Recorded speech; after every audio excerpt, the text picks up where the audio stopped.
So I don't want to make a video about how awful the media is or how bad the division is. We already know this. We don't need any more complaining about this stuff. The question is what to do about it so you're not completely in a bubble. There is certainly a lot of fake news out there. But in some ways, the news has always been somewhat fake because there are more narratives being created due to more pieces of information. These pieces of information are exponential because of digital networking.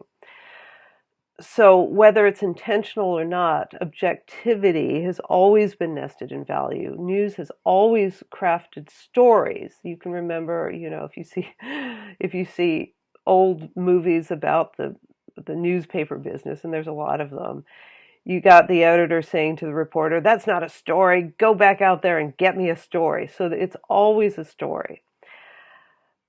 At the bottom of it, the way a narrative is constructed has everything to do with value as much as facts.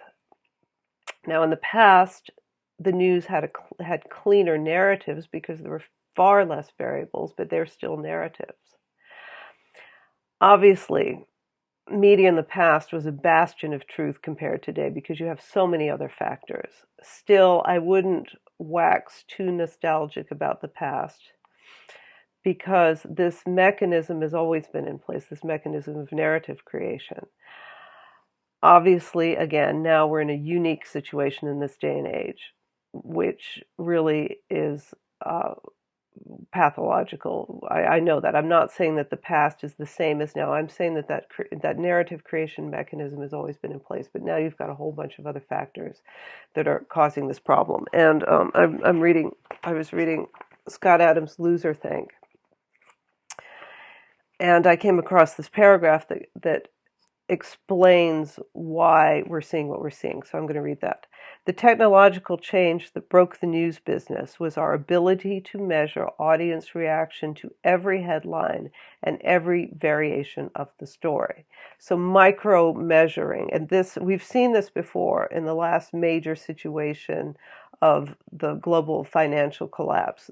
One of the big reasons that the financial collapse happened was because you were able to measure the variations in price of securities, stocks, of commodities on a on a fraction of a second level and hedge bets based on that. And the people who had access to this technology, the big wigs, would use that. And it was just so outside the realm of regular trading that it just created this situation where that ended in the global financial collapse. And around shortly after that time, Al Jazeera made a beautiful 4-part documentary about exactly what happened. It's kind of like this. So you have this mechanism operating.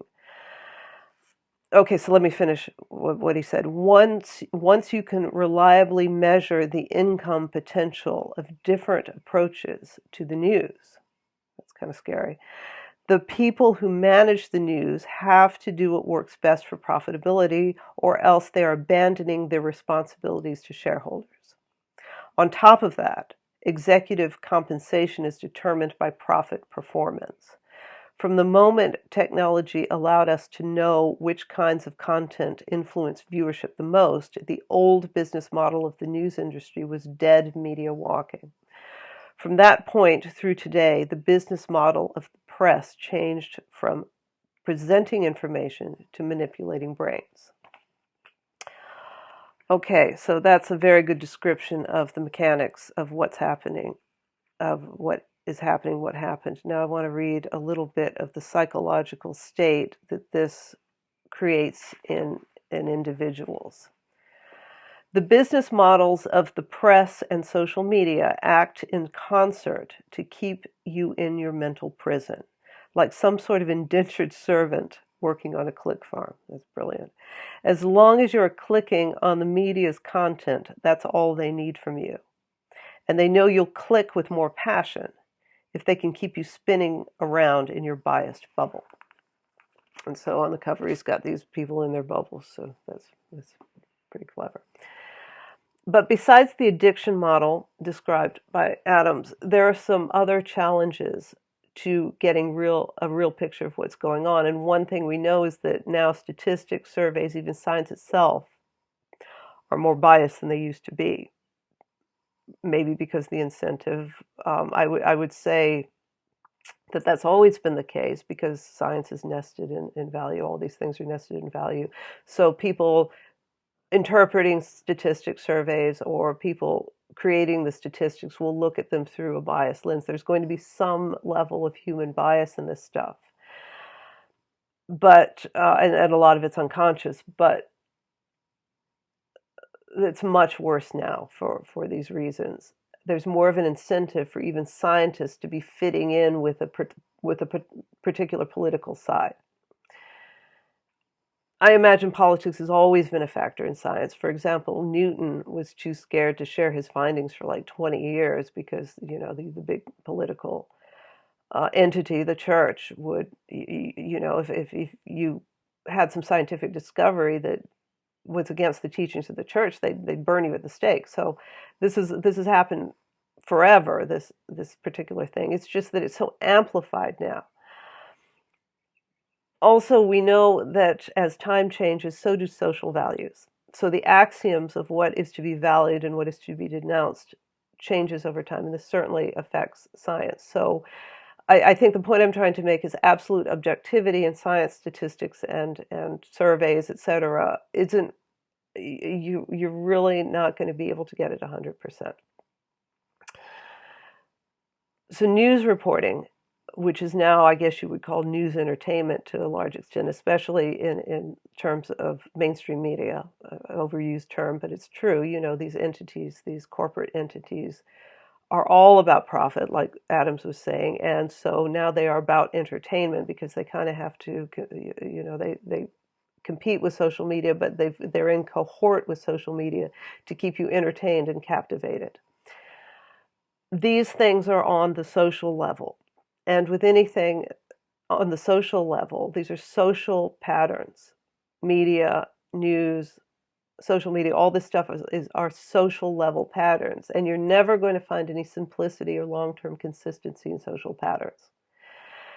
But now all those value-oriented factors are greatly amplified because I guess you could say the situation, because of the internet and technology being so rapid and so in flux, the whole situation is way too dynamic. It's channels cut shallow and washing away the things, the stability.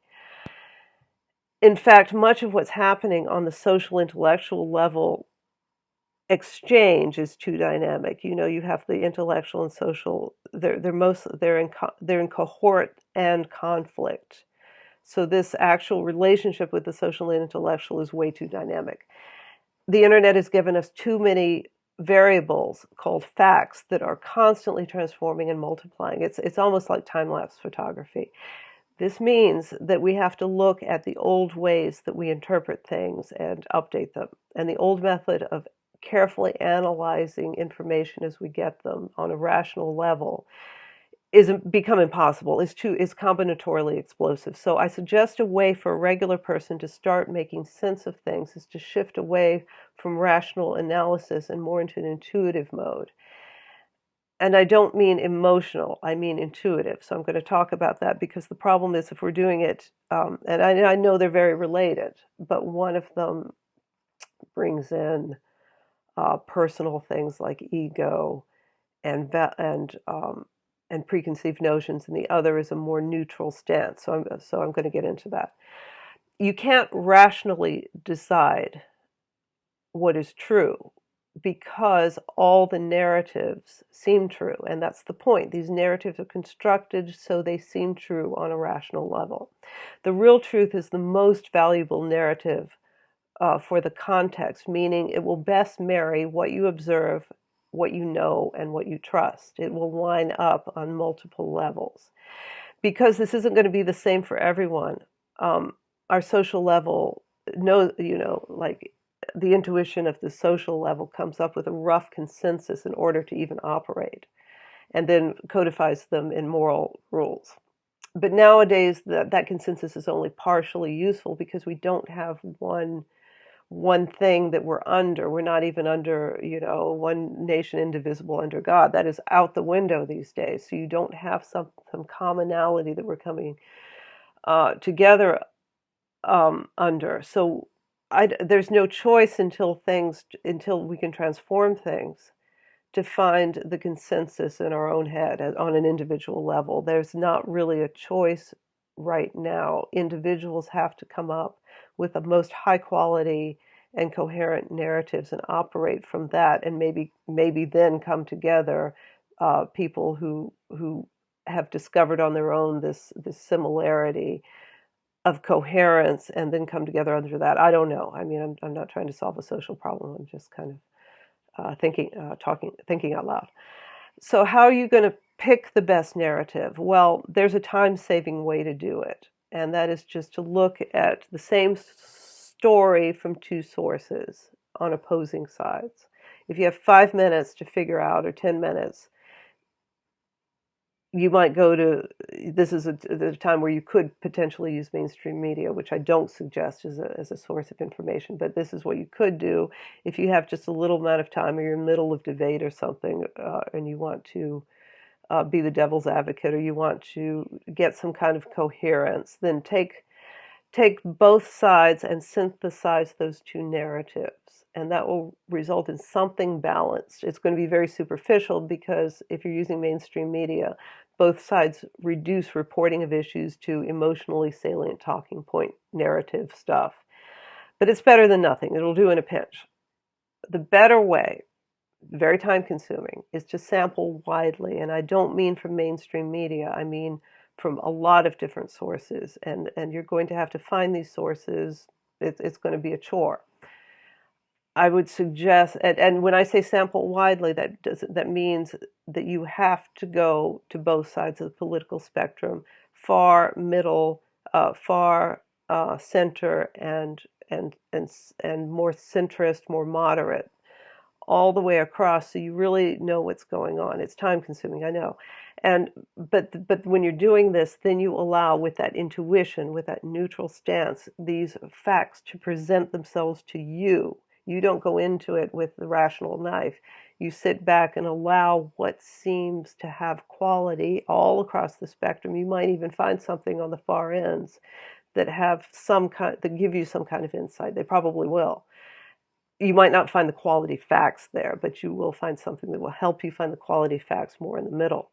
So don't do this rationally, do it intuitively. And when the best facts present themselves to you, when the facts stand out as quality, you're going to have a set of facts that you want to work with. Out of the infinite facts, you're going to have a few that really resonate with you that you want to work with. Remember, you have to do this across the political spectrum. There's no other way to do this. Once you have these, then you can put them together rationally, and you're probably going to come up with something much more high quality than any individual thing. There are a few psychological problems with this method. Obviously, everyone is going to come into this with their own set of preconditions, with whatever's in their boxcar. So your conclusion after going through this process is probably not going to be the same as someone else. It might be similar, and you might want to, that might be someone you can confer with. But in general, you're going to stand out like a sore thumb with most people. There's going to be a lot of uncertainty, a lot of problems because of a lack of consensus. There's going to be that's just par for the course in this day and age anyway. So it is something we kind of have to deal with if we want to be any kind of independent thinker. So you're going to have a little bit of resistance of not wanting to fit in, which is hard. We like to fit in. So when you do this, you're probably not going to agree with all your friends, since you're coming up with your own conclusions, which means you're going to have to explain how you came up with this conclusion. And as soon as you mention some kind of news source that's not on their side, they might dismiss you. So there's going to be a lot of social, psychological stress to this, and you have to be brave. The second thing is you're going to have to change your mindset from instant gratification, which you've been addicted into by these methods that we talked about in the Scott Adams book, and you're going to have to delay gratification, which means the charge you get, the emotional charge you're going to get from your favorite channel confirming your opinion with simplistic, emotional, salient entertainment, that kind of has to go out the window. You kind of have to try to avoid that stuff, and that means, or at least integrate that stuff with all this other stuff that doesn't give you that emotional charge, that is tedious or makes you angry or you have to suffer through. So you're not going to be able to get all this positive emotion by just going to your favorite thing and confirming your opinion. That means you have to get your charge from, once you've done this exercise of sampling broadly and it begins to yield some coherence later, that's what you're going for. It's kind of like giving up booze. You have to find something else that's more meaningful. Also, it's really hard work, and it kind of has to be, because you can't blithely sit back and watch CNN or Fox and just be entertained and validated and justified in your opinion, your assigned opinion, Scott Adams calls it. I mean, if you sit in the realm of one political side, this opinion is going to be given to you through these mind brainwashing mechanisms that Scott was talking about, and that's just true. It's true for all of us. You know, we all have the same psychological mechanisms, and these are very, very sophisticated brainwashing systems. And I don't mean to sound paranoid or conspiracy theory. I don't think anyone even believes this is a conspiracy theory anymore. I think everyone knows this. Psychologically, there's two dangers here. One is that it's overwhelming, and it's hard work, it's overwhelming, so you just blow it off and you just go back to your usual comfortable thing. The other thing is you get too into it, you get too obsessed, you go down the rabbit hole, and you get obsessed looking for that ghost of truth. So too little is not going to help you, and too much is going to consume too much of your time and mental energy. They're both bad for you for different reasons. Now, this is important. You have to keep your ego out of it to the best of your ability. This is very difficult, as well as your preconceived notions. Spiritual practice, therapy, that's good for this kind of thing. This is the way you ought to be in the world anyway, is to be able to manage your ego, to have an open sense of, you have your preconceived notions, be able to be challenged without you feeling like you're falling apart. So you have to be mentally strong to do this, or you have to work on being mentally strong, because you have to come from a stance of peace of mind. If you don't do this from a stance of peace of mind, that open neutral space, think of the heron, that Japanese Zen analogy of the heron is waiting for the fish. And you're looking at the water, the glassy surface, but you're waiting for the thing to pop up, the fish to pop up. It's like fishing itself, when are you going to get a nibble? That's that neutral stance where you allow quality to hit you versus taking that rational knife and going in there and cutting it up and then calling that quality. But it's worth it if you want to catch the fishes. So I want to briefly talk about one thing that indicates why this stance is important. So shortly after I finished thinking about this, the Bret Weinstein, Pierre Kory dialogue came on, the 2.5-hour dialogue about a certain molecule that addresses a certain virus. It was infectious. I watched the whole 2.5 hours.